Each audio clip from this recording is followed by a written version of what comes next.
ரொம்ப நாள் முன்னாடி நம்முடைய சேனலில் வந்து இந்த லேடர் எக்ஸ்பெரிமெண்ட்டுன்னு சொல்லி ஒரு வீடியோ அப்லோட் பண்ணியிருந்தேன். அந்த வீடியோவோட பர்பஸ் என்ன அப்படின்னா, ஈர்ப்பு விதி இப்படி தான் நடக்கும் அப்படின்னு இதை பற்றி புரிஞ்சிக்காத இது வரைக்கும் அனுபவமே இல்லாத சில பேருக்காக அந்த வீடியோவில் வந்து சில எக்ஸ்பெரிமெண்ட்ஸ் சொல்லி இதை ட்ரை பண்ணி பாருங்கள், இந்த மாதிரி தான் வந்து வாழ்க்கையில் நடக்கும்.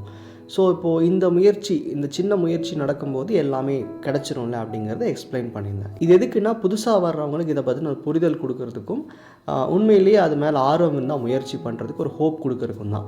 ஆனால் ஒரு வகையில் நீங்கள் இதெல்லாம் புரிஞ்சுக்கிட்டீங்க, கற்றுக்கிட்டீங்க அப்படின்னா, இந்த எக்ஸ்பெரிமெண்ட்டுங்கிற விஷயத்தை திரும்ப திரும்ப லைஃப்பில் பண்ணிட்டே இருக்காதிங்க. அதாவது லேடர் எக்ஸ்பெரிமெண்ட் பற்றி பேசலை. சில பேர் என்ன சொல்லுவாங்கன்னா, நான் இது நடக்குமான்னு சின்ன சின்ன கோல் வச்சு பார்த்தேன், அது நடந்துருச்சு, ஆனால் பெரிய கோல் வைக்கும்போது நடக்க மாட்டேங்குது அப்படிம்பாங்க. தயவு செஞ்சு ஈர்ப்பு விதி பயிற்சிகளை சின்ன விஷயங்கள்னு சொல்லி பிரித்து உங்கள் வாழ்க்கையை இந்த ஷார்ட் டேர்ம் கோல்ஸ் மாதிரி உருவாக்கி அதில் எக்ஸ்பெரிமெண்ட் பண்ணாதீங்க. ஏன்னா டைம் வேஸ்ட் ஆகும். 2 முக்கியமான காரணங்களுக்காக தான் இந்த வீடியோ. இந்த மாதிரி முயற்சிகள் பண்ணும்போது நீங்கள் நிறையா நேரத்தை வீணடிக்க வாய்ப்பு இருக்குது.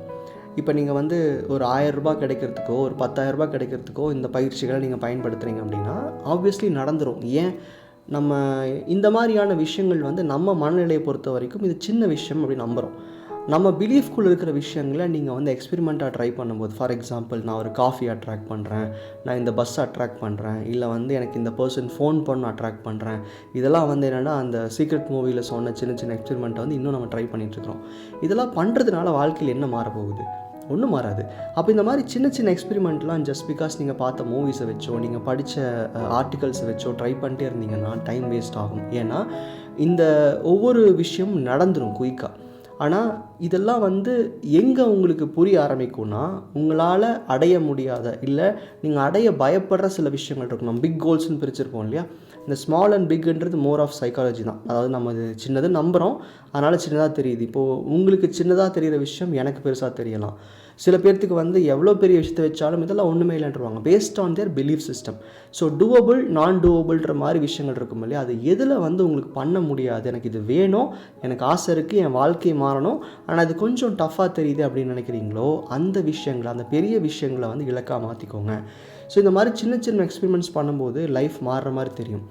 ஒரு 1000, 2000, 10,000லாம் வந்து லைஃப்பை மாற்றாது. ஆனால் இங்கே என்ன நிறையா வீணடிச்சிருவீங்கன்னா உங்கள் நேரத்தை. நீங்கள் போடுற எஃபர்ட்டை நினச்சி பாருங்களேன். இப்போ 1000 ரூபான்னு வச்சு ஒரு கோல் செட் பண்ணுற இடத்துல 10 கோடின்னு வச்சுருந்தா அதுவும் நடந்திருக்கும். அப்போ அதுக்கு போட்ட எனர்ஜி, எஃபர்ட்டு, தாட் ப்ராசஸ் எல்லாம் வந்து பெரிய அளவுக்கு வாழ்க்கையை மாறுறதுக்கு பயன்படாமல் போயிடுது. ஸோ நான் ஈர்ப்பு விதியை எக்ஸ்பெரிமெண்ட் பண்ணாதீங்கன்னு சொல்கிறதுக்கு காரணம், ஷார்ட் டேர்ம் கோல்ஸ் வச்சுக்கிட்டோ ஒரு சின்ன சின்ன ஆசைகளை வச்சுக்கிட்டோ இது நடக்குதான்னு முயற்சி பண்ணிருக்காதீங்க. ஏதோ படத்தில் வந்த மாதிரி தனக்கு கிடைச்ச பவர் வந்து ஒர்க் ஆகுதான்னு ட்ரை பண்ணியே 2 பவர் ஒருத்தர் வேஸ்ட் பண்ணிடுவார். அந்த மாதிரி பண்ணாதீங்க, நேரம் வீணாகும். இன்னொரு முக்கியமான காரணம் உங்கள் எனர்ஜி. இப்போது நம்ம எண்ணங்கள் அப்படின்றது எதையோ யோசிச்சுக்கிட்டு எதையோ பார்த்துக்கிட்டு எதையோ நினச்சிக்கிட்டு போயிட்டுருக்கறனால தான் வாழ்க்கை வந்து ரொம்ப கிராஜுவலாக ஸ்லோவாக ஒரு பெரிய சக்ஸஸ் பார்க்காம, இல்லை ஒரு பெரிய மாற்றங்களை உடனே பார்க்காம மெதுவாக நகருது. அப்போ இந்த மாதிரி பயிற்சிகள் எடுத்துக்கும் போது நம்ம எண்ணங்கள் எல்லாத்தையும் ஒரு இடத்துல குவிக்கிறோம், ஒரு தேவையின் மேலே குவிக்கிறோம்.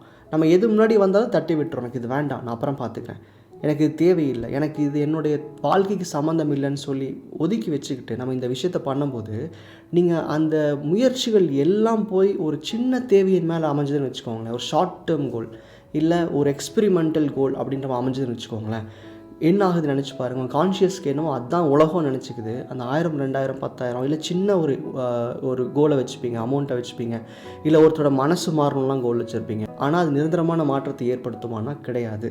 ஸோ ஈர்ப்பு விதின்றதை just take it for granted. இது நடக்கும், இது வேறு வழி இல்லை. இந்த விதியை தாண்டாமல் யாரும் வாழ முடியாது. இப்போ வந்து ஒரு பொருள் கீழே போட்டால் விழுன்றது எப்படி நீங்கள் வந்து மறுக்கவே முடியாதோ, உங்கள் எண்ணங்களில் என்ன நீங்கள் கொண்டு வரீங்களோ அதுதான் வாழ்க்கையில் பார்க்க முடியுன்றது நீங்கள் மறுக்கவே முடியாது. ஸோ இந்த விதி அப்படின்றது ஆல்ரெடி உங்கள் லைஃப்பில் நடந்துக்கிட்டே தான் இருக்குது.